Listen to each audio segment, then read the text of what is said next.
Siemanko, witam Was serdecznie z Makao. Z Makao, w którym hazard zalegalizowali w 1850 którymś tam roku jeszcze Portugalczycy, bo nie... To była kiedyś kolonia portugalska i była to pierwsza i najstarsza, najdłuższa w sumie, bo skończyła się dopiero w 99 roku, kolonia europejska w Chinach, kraju europejskiego w Chinach, Portugalczyków. I powiem Wam tak, wczoraj troszkę tutaj, no wczoraj jeszcze, w poprzednim odcinku chciałem powiedzieć, trochę tutaj pochodziłem, pooglądałem, zobaczyłem jak to wygląda, a całkiem niedawno byłem w Las Vegas. I powiem Wam, że to jest to takie Las Vegas, ale takie z temu trochę. Są, wiadomo, piękne budynki, pięknie jest wszystko zrobione, kasyna przeogromne. Ale jednak ja widzę tą różnicę, że to jest kopia. Że to jest po prostu kopia tego, co jest w Stanach Zjednoczonych. Ale to właśnie Makao jest światową stolicą hazardu. To tutaj wydaje się najwięcej pieniędzy, przegrywa się najwięcej pieniędzy. Ludzie wydają to po prostu nie mogę powiedzieć tego słowa, tego na ky, gdzie się gra. Strasznie chore pieniądze. Cieszę się, że tu przyjechałem, mogłem to zobaczyć. Mogłem zobaczyć ten luksus, jaki tutaj jest. I mam jeszcze parę fajnych rzeczy do pokazania, dlatego oglądajcie ten odcinek.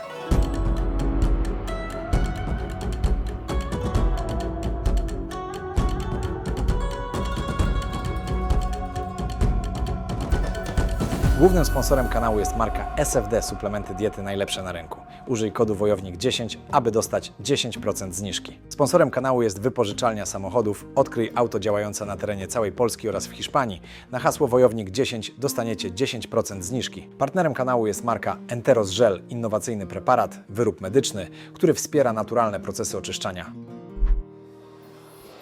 Ale patrzcie to.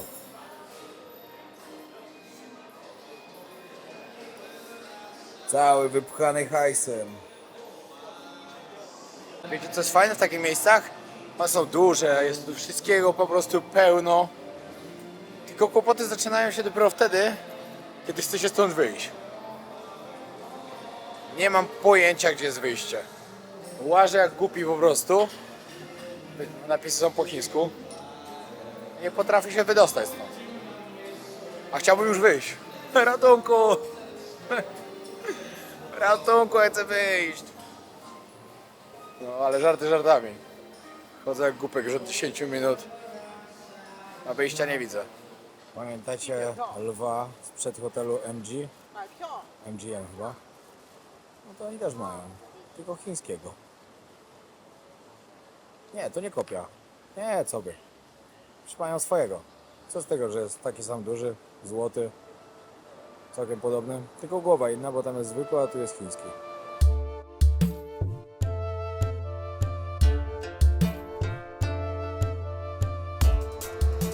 W Stanach Zjednoczonych mają Oscary, a tu mają...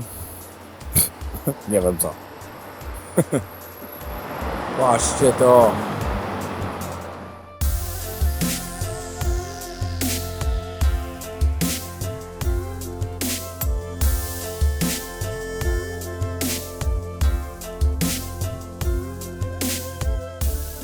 Oni potrafią budować. Potrafią robić niezłe kopie. To wiadomo. Jednak potrafią zrobić kopię wszystkiego. Totalnie wszystkiego.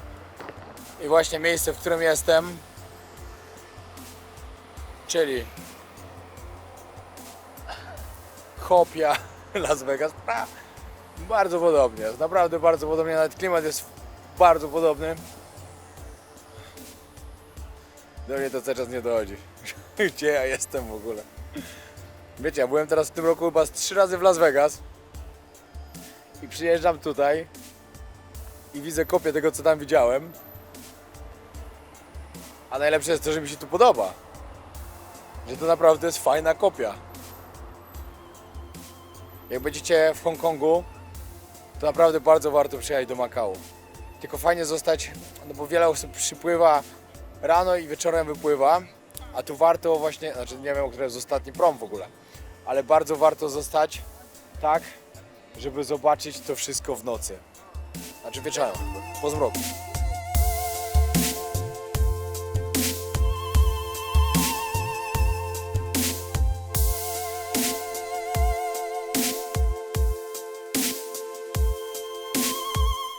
W poprzednim odcinku widzieliście, jak jest... Nie, czekaj, nie zobaczyliście w Wenecji. Mówię, do kasyna nie wpuścili, ale zobaczyliście w środku, jak jest. Paryż... Czekajcie, w Paryżu nie byłem. Nie byłem w Paryżu, nie byłem w Londynie. Także wejdę teraz do Paryża, a później przejdę na drugą stronę i pokażę, jak jest w Londynie.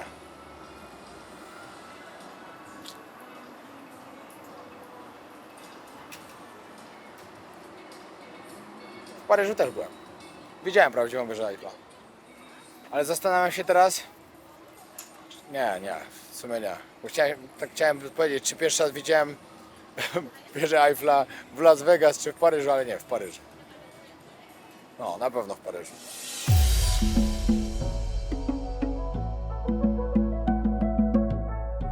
Znalazłem właśnie fajną ciekawostkę, że w Las Vegas jest 155 000 pokoi hotelowych. No wiadomo, tam jest dużo więcej tych hoteli, bo to tak naprawdę jest parę tylko.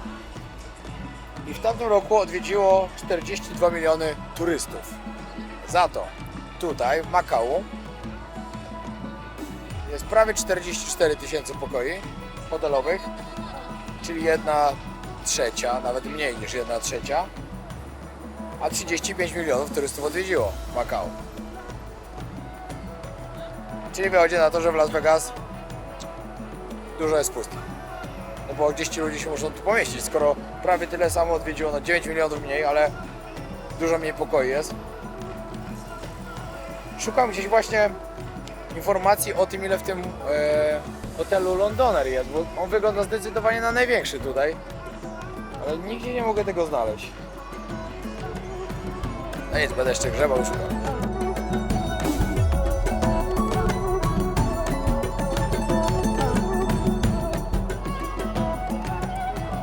No akurat tu jest jakiś remont, za wiele nie zobaczę. No ale recepcja też dobrze wygląda.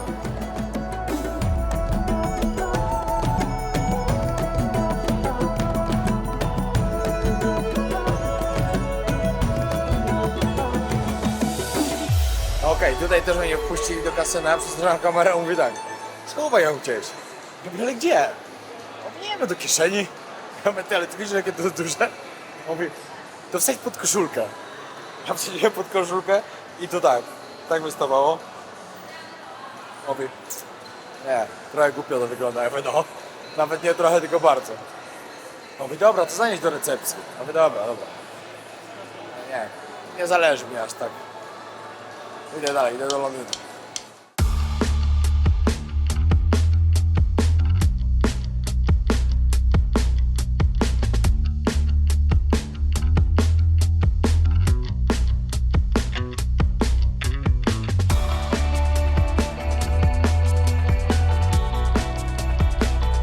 Dobra, wchodzę do środka. W Londynie parę lat pomieszkałem. Zobaczymy, czy chociaż trochę to oddaje klimat londyński.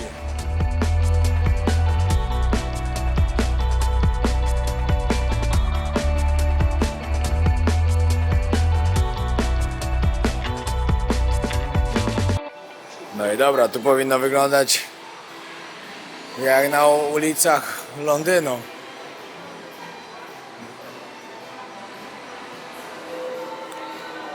Poczta londyńska.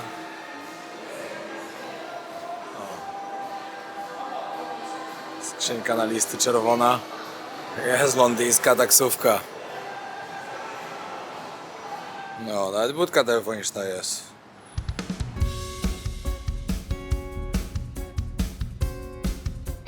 Dobra, jeszcze zanim mi całkowicie padnie aparat, to idę po Twin Palace, gdzie jest pokaz fontan. Pewnie jest podobne jak do tego, co jest pod Bellagio Hotel w Las Vegas, gdzie ostatnio nawet mieliśmy okazję spać z Lalą, jak zaczynaliśmy podróż po Stanach Zjednoczonych, bo już widzę z daleka, że jest podobne, ale zaraz wam pokażę. Nagram telefonem najwyżej.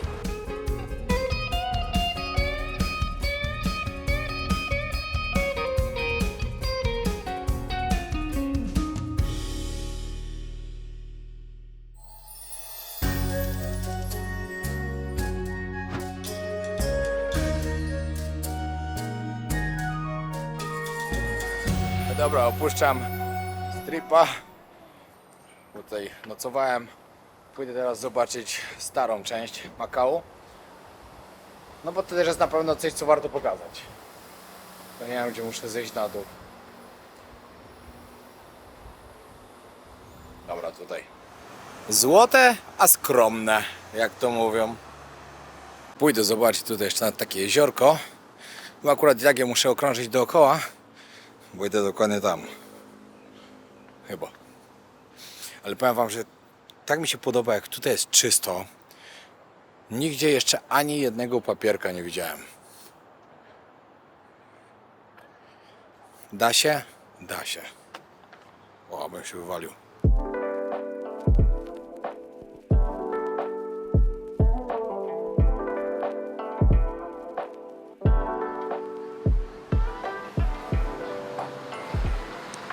Teraz pokażę wam trochę starego Makao, którym czuć całą historię tego miejsca. Ale to jeszcze muszę kawałek dalej dojść. To jest taka ulica z jedzeniem. No i dobrze się składa, bo już 13, jeszcze dalej śniadania nie jadłem.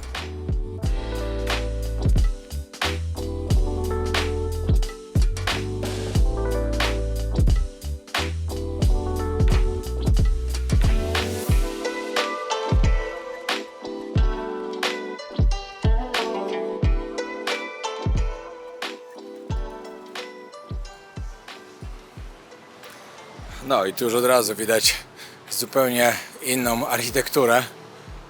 Widać te stare pokolonialne budynki. Okiennice na oknach. Fajnie, że będę mógł wam pokazać też tą drugą stronę Makao. Jeszcze żałuję tylko, że nie przyjechałem tutaj wczoraj wieczorem. Bo wieczorem jak tu jest wszystko oświetlone, to cudownie to wygląda. Ale i tak pochodzę trochę tymi uliczkami. O, tutaj jakaś portugalska, tradycyjna.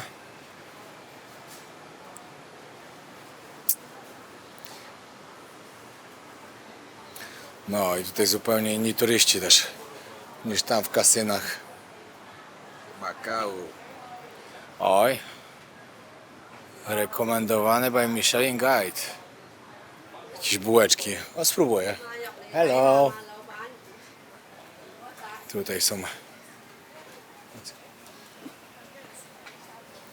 O. Thank you so much.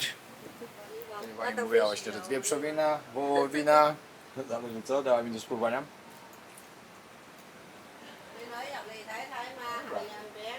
A. A this? Có dầu à, dầu. One? Đó, One? biết rồi. Wezmę taką bułeczkę na próbę. A to mięso? Dobra, ale strasznie tłuste. Tutaj pani sprzedaje dużo różnych rzeczy. O, no bo słodkie takie bardziej. Tutaj też jakieś ciasteczka. O, thank you. Thank you. Dobra, będę próbował. Là vì thấy ăn nó dầu chứ mẹ cái tàn chuyện rồi một con chứ một con. Dobre to jedzenie, ale tłuste strasznie. No ale ciasto francuskie to można było się tego spodziewać. Mięsko w środku było takie delikatnie pikantne. Takie z sosikiem. Smaczne, smaczne, no, ale nie było to takie na maksa wykwintne, jak sobie wyobrażałem, ale było dobre, było ok. Tawerna w stylu portugalskim, ale zamknięta niestety jeszcze. Ale jedzonko też widzę, że tutaj całkiem spoko. Najgorsze jest to, że ja sobie nawet już tak pomyślałem, a dobra, może tu zostanę na noc, ale ja niestety nie mogę tutaj zostać na noc ze względu na to, że jutro rano mam wycieczkę wykupioną. A raczej nie wycieczkę, a bardziej zwiedzanie miejsc, których sam bym ciężko miał zwiedzać. Będę oglądał, jak wyglądają coffee apartments, a raczej miejsca noclegowe, które tutaj są dość drogie, jak na normalne standardy, a ludzie żyją w bardzo małych takich klatkach, można powiedzieć, bo niektóre to są klatki, niektóre to w ogóle wyglądają jak taka trumna. No i dodatkowo pójdę na Monster Building. To jest coś takiego, co chcę wam... Thank you. Coś takiego, co naprawdę chcę wam pokazać. Jak już tutaj wszedłem w uliczki. Trochę się zgubiłem, ale to dobrze. Dobrze jest się zgubić. Szczególnie w takim fajnym miejscu. No i to jest to, co mam przygotowane na jutro i nie mogę tego odpuścić. Są rzeczy ważne i ważniejsze.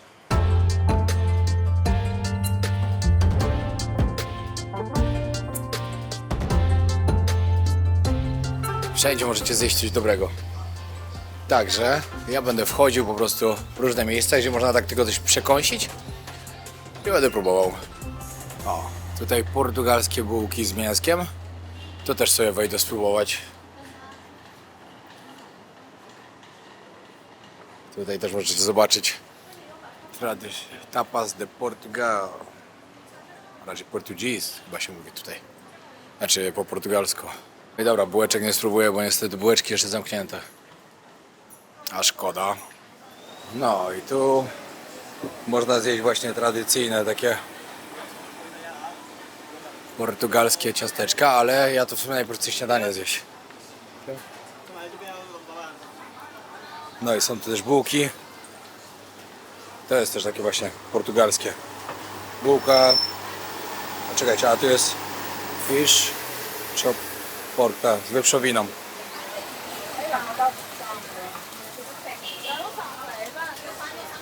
No i jeszcze fajnie, bo mogę sobie usiąść na górze i sobie spokojnie zjem. Myślałem, że będę musiał iść jeść, ale nie. Pamiętacie, jak 3 minuty temu powiedziałem, w filmie to nawet 30 sekund temu powiedziałem, że muszę najpierw zjeść coś normalnego, żeby później zjeść tą pyszną tartę jajeczną. No, ja też pamiętam.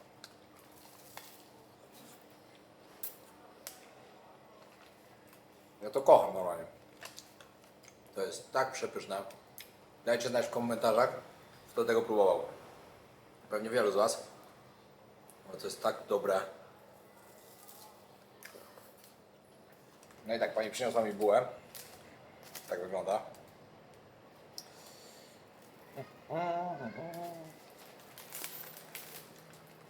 To tak jak hamburgery w Polsce, jak mama robiła do szkoły.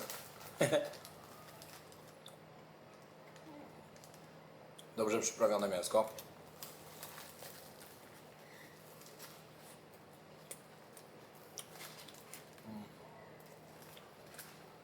Ale mi wróciły wspomnienia. Z taką bułą zawsze się robiło właśnie kanapki do szkoły, jak chodziłem. Takie duże były, albo kajzerki. Znaczy pewnie dalej są w sklepach, ale no nie wiem, nie kupuję, bo nie mieszkam w Polsce.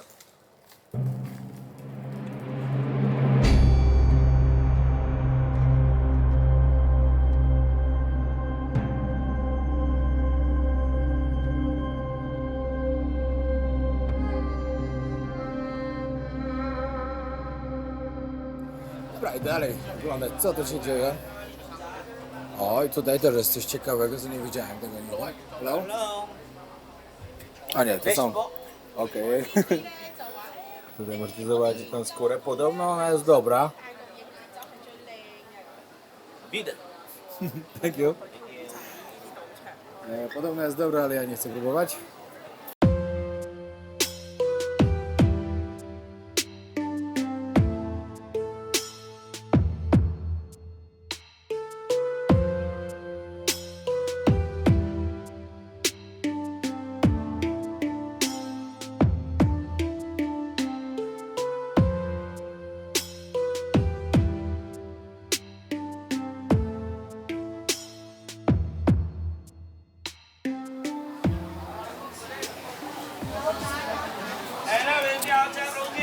I kolej.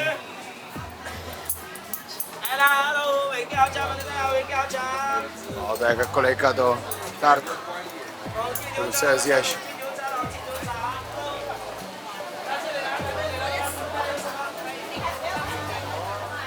No i takie miejsca to ja lubię, szczerze wam powiem. Bo tutaj czuć ten stary klimat właśnie. Wiadomo, fajnie było zobaczyć to nowoczesne Makao, te kasyna. To Las Vegas raczej. Chińskie Las Vegas, albo Las Vegas z temu. Ale takie miejsca to ja lubię najbardziej jak to.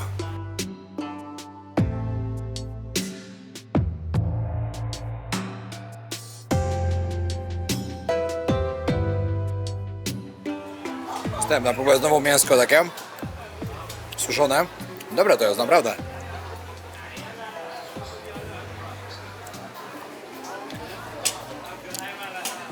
O, panu daje turka.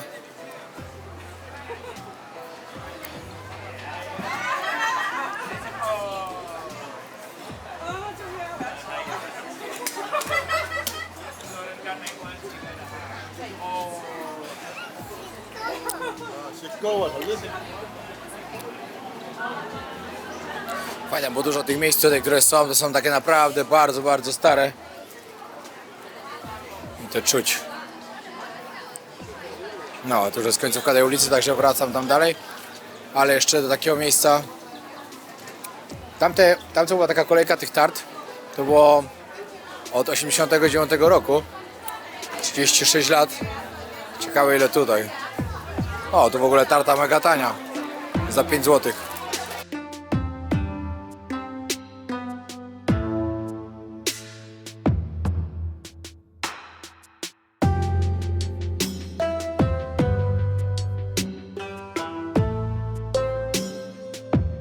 Nie no, miejscowa kontakt na maksa.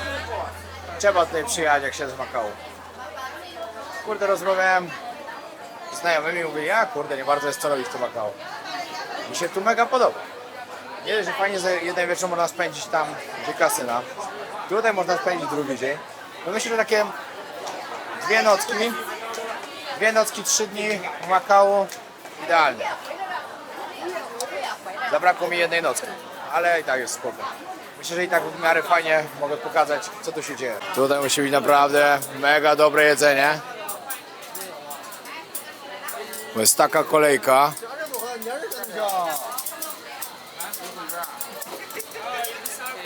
A wiecie co, tutaj widać, że to są zupełnie inni ludzie niż w Chinach normalnych, powiedzmy. Bo no, zupełnie inaczej zachowują, też trochę inaczej wyglądają. No ale to wiadomo, że mogą inaczej wyglądać, no bo to jednak pewnie na przestrzeni lat, jak było kolonizacja i tak dalej, no to jednak się to trochę mieszało wszystko, rasy. Ale no Makao i Hongkong dla mnie miejsce, które naprawdę bardzo będę wam polecał, że bardzo warto odwiedzić. Za taką miejscówkę na obiad przyciągnąłem je zdjęcia, jakie są ładne tego jedzenia. Tak się to nazywa, jakbyście pytali. Jakby ktoś szukał. Ja żartuję, tutaj macie chyba... Znaczy dobra, nie żartuję. Tutaj macie przetłumaczone kei. Takie portugalskie jedzonko. Zamówiłem, czekam w kolejce, bo w środku jest full.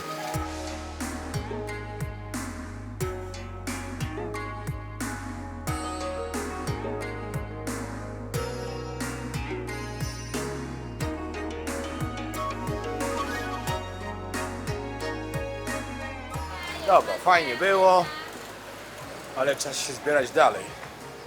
Nie wiem, czy będę jechał na promil do Hongkongu, czy nie. Ja jeszcze pójdę sobie tu na koniec ulicy, bo tutaj ogólnie jest parę takich fajnych miejscówek jeszcze, ale nie wiem, czy was to zainteresuje, także idę najpierw to zobaczyć.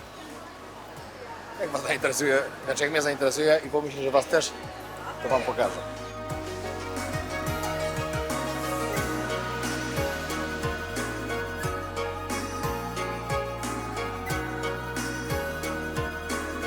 No i dobra, taksówkarz mnie przywiózł jeszcze tutaj na taki piękny, stary, pokolonialny plac, dopiero do niego dochodzę. Hello. I zaraz wam pokażę. Sprawdziłem niestety na Pandy, nie opłaca mi się dzisiaj jechać, bo tam jest dużo więcej rzeczy do zobaczenia niż tego Pandy. No Pandy wiadomo, no to mi zależy na tym najbardziej, żeby wam pokazać. No bo jednak Pandę zobaczyć to nie jest coś łatwego. No, widziałem raz w życiu, właśnie tu w Hongkongu. W 2012 albo 2013 roku. Także fajnie będzie zobaczyć znowu. O.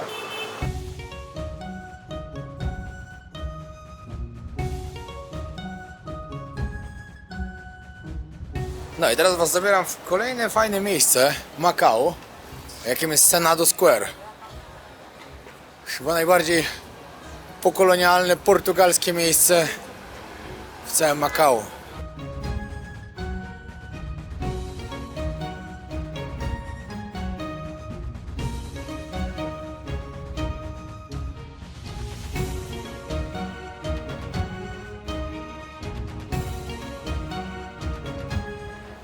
No nie no, tu to się czuję naprawdę jakbym był w europejskim miasteczku jakimś. W ogóle to nie przypomina Chin. Gdyby nie ludzie.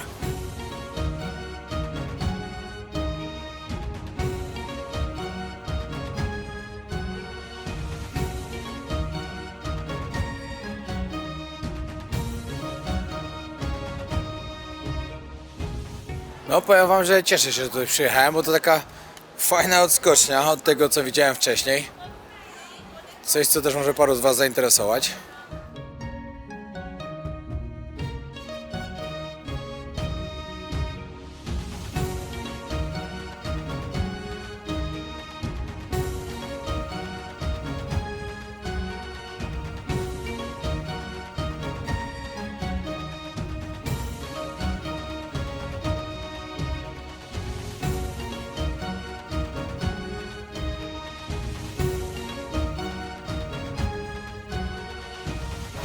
Dobra, fajnie było to zobaczyć, nawet bardzo fajnie. Ale czas wracać do Hongkongu. Muszę w ogóle znaleźć jakiś transport, bo nawet jeszcze nie mam nie transport, tylko hotel. Bo nie mam jeszcze hotelu i nie wiem w sumie, w której części miasta się zatrzymać. Mam tam jeszcze 2 noce. Jedną noc na pewno chcę zostać na wyspie Hongkong. Ale to chyba nie dzisiaj. Chyba jutro tam zostanę, bo jutro mam tą wycieczkę, a ta wycieczka jest na Kowloon w sumie. No chyba tak muszę zrobić po prostu. Bo nie ma co kombinować. Ale na pewno jedną noc chcę zostać na wyspie Hongkong. Bo na pewno chcę tam iść na punkt widokowy na zachód słońca, poczekać aż się ściemni, żeby zobaczyć całe miasto z góry jak świeci. Przepiękne widoki tam są i chcę wam to pokazać. I jeszcze chciałem teraz was szybko zachęcić do zakupu mojej książki Moja ucieczka. Jest to książka, która opowiada o spełnionych marzeniach, o ciężkich chwilach, o wielu latach podróży. No, spełnionym marzeniu przede wszystkim. Chociaż wtedy jak ją wydałem, to jeszcze marzenie nie całkiem było spełnione, ale moje życie jest moim marzeniem spełnionym, także na pewno warto kupić, warto przeczytać. Nie ma ani jednej osoby, która ją kupiła i jej się nie podobała, a jedyne jakie są zastrzeżenia to, że za fajnie i za szybko się ją czyta. Także to są takie naprawdę świetne zastrzeżenia, które aż miło mi jak czytam. Także zapraszam na stronę www.podróżowojownika.sklep.pl. Oczywiście bez polskich znaków. Zakup książkę już dzisiaj. Zostało jeszcze jakieś 2000 sztuk tylko, żeby osiągnęła bestseller. To jeszcze na sam koniec. Piękna katedra. Europa w Chinach, moi drodzy.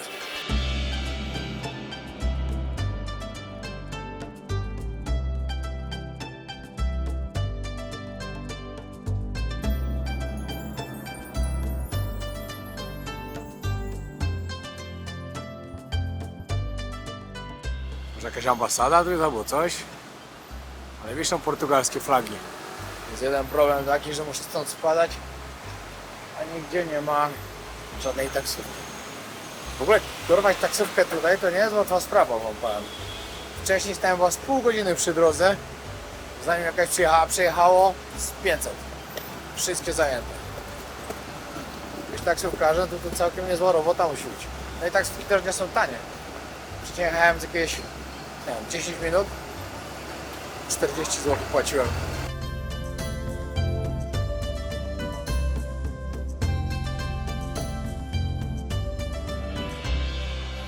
No i stwierdziłem, że pójdę z buta na prom. Mam 35 minut. W sumie dobrze wyszło, bo jeszcze ładne miejsca po drodze są. No i przypadkiem jeszcze trafiłem na jarmark świąteczny. Może coś zjem. Fajnie zjeść sobie na jarmarku świątecznym w sumie, co nie? Zobaczymy, co tu mają. Hello. Kurczaczki. No, to było ładne. Tutaj coś... Aha. Na patykach takie ponabijane. Mięsko. O, ile kukurydza. Patrzcie, jakie ładne łańki. Wyglądają trochę jak z waty cukrowej zrobione. No jarmarku świątecznego to się nie spodziewałem. Chociaż skoro tu byli Portugalczycy i to tak długo, to pewnie wielu z nich tutaj jest chrześcijanami. Dobra, bilet już kupiony. 175, tak jak ostatnio. i właśnie mi uciekł. 3 minuty temu odpłynął, ale to nic. Akurat teraz jeszcze kolejny jest o 17, czyli za 20 parę minut, może 25. Także się nie o co martwić, a później już co godzina, czyli później już była 18, 19, 20, o 20 chyba ostatni odpływa z tego co wiem. Przed chwilą rejs mi udowodnił to, że jeszcze całkiem się nie wyleczyłem z choroby morskiej. Dawno tak nie miałem, żeby mnie zmuliło, a przed chwilą się to stało. Znaczy bez finału, ale musiałem się położyć aż jak płynęliśmy, bo już się zaczęło źle dziać w głowie, ale myślałem, że po Antarktydzie się wyleczyłem. W ogóle nie miałem ani raz sytuacji na statku, że po Antarktydzie coś mi się działo, żeby mi się źle zrobiło, a dzisiaj się zrobiło. Nie wiem jakim cudem. O, ale wszystko git, idę szukać jakiegoś jedzonka. Jestem teraz na samej wyspie Hongkong, później muszę przepłynąć z powrotem na Kowloon. Tylko nie wiem jak. Znaczy wiem jak, ale najpierw może jeszcze coś tu popatrzę. Popatrzcie jakie tu są tramwaje piętrowe. Nie tylko autobusy piętrowe, ale jeszcze mają tramwaje piętrowe. Będę musiał się jutro takim przejechać. Tutaj za dużo wam nie chcę pokazywać, coś oczywiście pokażę, ale cały odcinek z wyspy Hongkong będzie troszkę później. Ale chyba nigdy w życiu nie widziałem piętrowych tramwaji. No hit. To śmiesznie wygląda.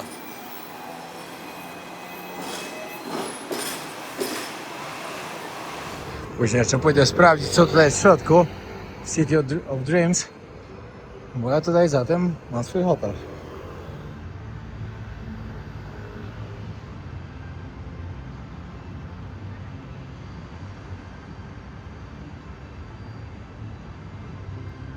Pod tym hotelem pokaz fontan, ale to jest hit teraz.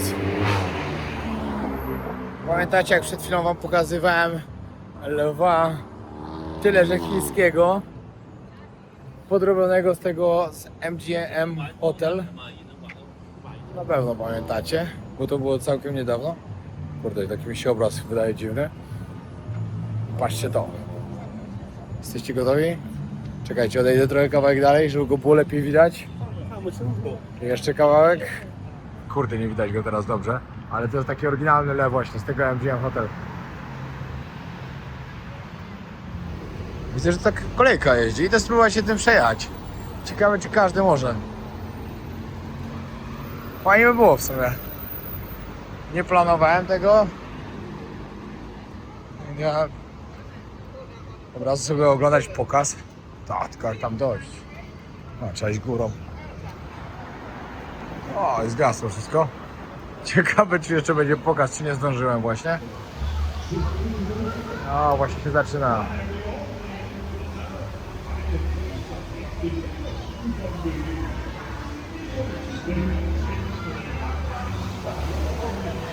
No wiadomo, bardzo podobne do tego, co tam jest. Patrzyłem na kolejkę, no ale niestety nie mogę się przejechać, bo trzeba coś tam mieć specjalnego.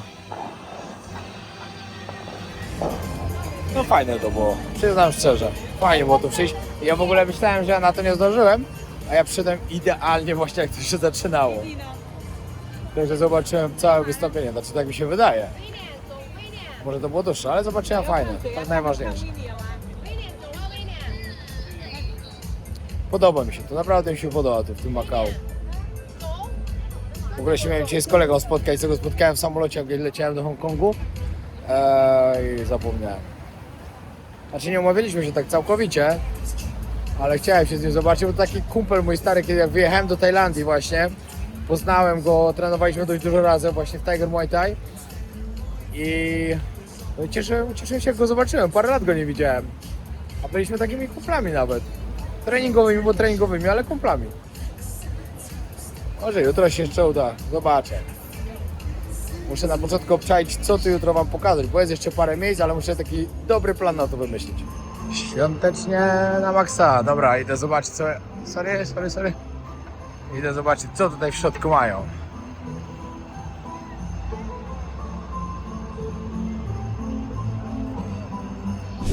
No i poranek zaczynam od treningu. Zrobię trening, później się pakuję. Może pójdę jeszcze zobaczyć, jak wygląda basen, bo wczoraj nie zobaczyłem. Później się pakuję i ruszam dalej na zwiedzanie, a później wracam do Hongkongu, bo chciałbym dzisiaj jeszcze zobaczyć pandy. Jest miejsce w Hongkongu, gdzie są pandy. Widziałem już kiedyś, ale chcę wam pokazać. I mam nadzieję, że zdążę tam dzisiaj, a jak nie dzisiaj, to jutro. No i tak, koniec tego odcinka. Dziękuję bardzo, że oglądaliście go. Zaczynam kolejny. Właśnie ruszam na spotkanie. Dzisiaj zrobiłem coś innego. Wykupiłem sobie wycieczkę z pewnej strony internetowej z wycieczkami. Będzie to wycieczka po takich, to się nazywa Dark Side of Hong Kong, czyli ciemna strona Hongkongu. Jak szukałem fajnych informacji na pewien temat, to bardzo mnie przyciągnęło to właśnie miejsca, do których mamy iść.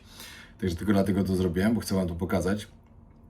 Jeszcze dodatkowo pani, z którą idę, to bardzo fajnie to wyjaśni. Także będą same plusy dzisiejszego dnia. Później planuję na pandy, a później na punkt widokowy zobaczyć zachód słońca, zobaczyć miasto nocą, jak jest pięknie oświetlone. I może mi się wreszcie uda tam odpalić drona. Zobaczymy. Trzymajcie kciuki, żeby się udało. Dzięki wielkie, że oglądaliście, trzymajcie się i pamiętajcie, bo właśnie przeczytałem teraz przed chwilą pierwszy odcinek, był, czytam komentarze, ludzie piszą, że nie, że gorzej i tak dalej, że się gorzej ogląda. Wszystkiego się trzeba nauczyć. Nie ma tak, że ja od razu będę potrafił obsługiwać kamerę, no bo nie potrafię. Muszę się tego nauczyć. Muszę jeszcze dokupić na pewno jeden obiektyw, ale to wszystko z czasem, bo to kosztuje wszystko. Także spokojnie, nauczę się, filmy będą na pewno dużo lepszej jakości. Trzymajcie się, pozdrawiam serdecznie. Na razie.